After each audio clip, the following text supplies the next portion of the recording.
लाडक्या बहिणींमध्ये सध्या मुख्यमंत्री माझी लाडकी बहीण योजनेबाबत मोठी चर्चा सुरू आहे।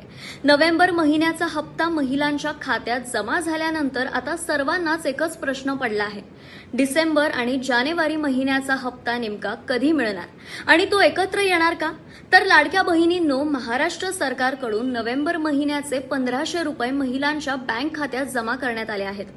मात्र डिसेंबर आणि जानेवारी महिन्याचा हप्ता अद्याप जमा झालेला नाही। याच पार्श्वभूमीवर दोन्ही महिन्यांचा हप्ता एकत्र मिळणार असल्याच्या चर्चा सुरू झाल्या होत्या। माध्यमांमधून समोर येणाऱ्या माहितीनुसार डिसेंबर आणि जानेवारीचा हप्ता एकत्र येण्याची दाट शक्यता आहे। मकर संक्रांतीचा मुहूर्त साधत 14 जानेवारी 2026 रोजी हे पैसे महिलांच्या बँक खात्यात जमा केले जाऊ शकतात। मात्र याबाबत सरकारकडून अद्याप कोणतीही अधिकृत घोषणा करण्यात आलेली नाही।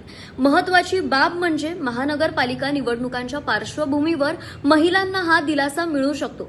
14 आणि 15 जानेवारी दरम्यान निवडणुका होणार असल्याने त्याआधीच महिलांच्या खात्यात हप्ता जमा होण्याची शक्यता वर्तवली जात आहे। यामुळे महिलांना दुहेरी आनंद मिळू शकतो। पण लाडक्या बहिणींनो, इथे एक महत्वाची आणि चिंतेची बातमी देखील आहे। ज्या महिलांनी 31 डिसेंबर 2025 पर्यंत केवायसी पूर्ण केलेली नाही त्या महिलांचा या योजनेतील लाभ कायमचा बंद होणार आहे। माध्यमांच्या माहितीनुसार अजूनही लाखो महिलांनी केवायसी केलेली नाही।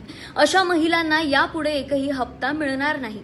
म्हणूनच तुमची केवायसी प्रक्रिया पूर्ण आहे का याची त्वरित खात्री करून घ्या आणि कोणत्याही अफवांवर विश्वास न ठेवता फक्त अधिकृत घोषणांकडे लक्ष द्या।